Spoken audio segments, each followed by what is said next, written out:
At about 5:45 Thursday evening, around 30 soldiers armed with rifles and 3 combat vehicles stormed Kukuazugu, a suburb of Walewale, and raided the private residence of a sub-chief. Abdul Matidi Mohammed is a tenant of the house the soldiers reportedly invaded. I was in the house inside my room with some other 3 women, my wife, the landlord's wife, and one of their friends who came to visit them.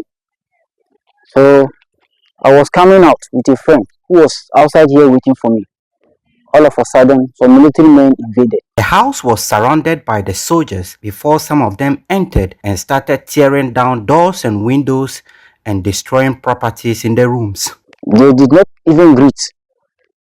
They went ahead and asked me about whereabouts of my landlord, who happens to be a chief. I said, I don't know where he is.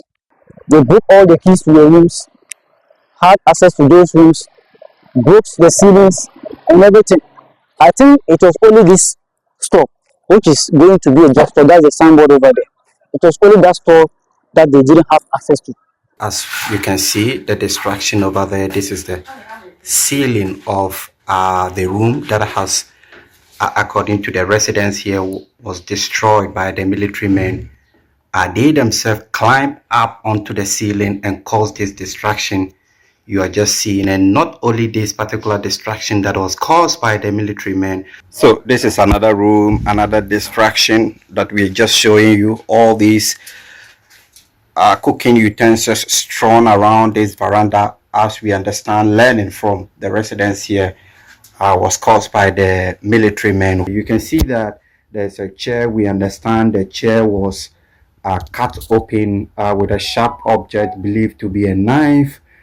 We do not know exactly what the military men were looking for. The military invasion has led widespread fears in the Walewale neighborhood and forced some residents to consider temporarily evacuating the area to live with family and friends in other areas in the West Mamprose municipal capital town. The situation has also slowed socio-economic activities in the area as most residents have refused to operate their shops and local businesses. It is still unclear the reason for the military action, and Joy News Check revealed this was the fourth of such incidents to be recorded in the last 1 week since the government of President Mahama imposed a dawn-to-dusk curfew on Walewale, which the Member of Parliament, Dr. Tia Kabiru Mahama, described as politically motivated. The government announced a curfew on Walewale and about 5 localities along the Nasia-Bolaga Road, including Wulugu, following violent reprisals on Tamale-Bolaga Road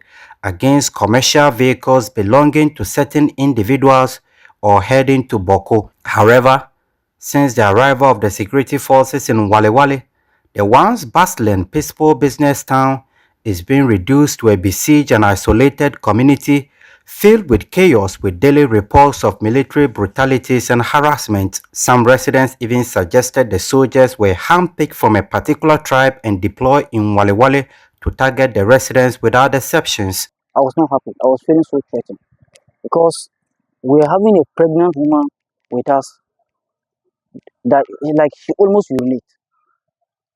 Even some of them will run diarrhea by force because the way or manner they invaded us. The overlord of Mampurugu has therefore admonished the government to either review or lift altogether the curfew, which he said was hurting socio-economic ventures and disrupting normal living in Walewale and its immediate environs. His desire is that the curfew should be lifted as soon as possible because it is causing hardships among the people of Walewale and its environs. And to solve the injury, that there are vehicles which pass through the community during the curfew hours. And inhabitants of Walewale who happen to be in the vehicles are dropped in the middle of the town and asked to go home. It's alleged that when the security people see them, they give them the option of either paying to go home or get a beating if they fail to pay. Ilyas Sutanko, reporting from Walewale for Joy News.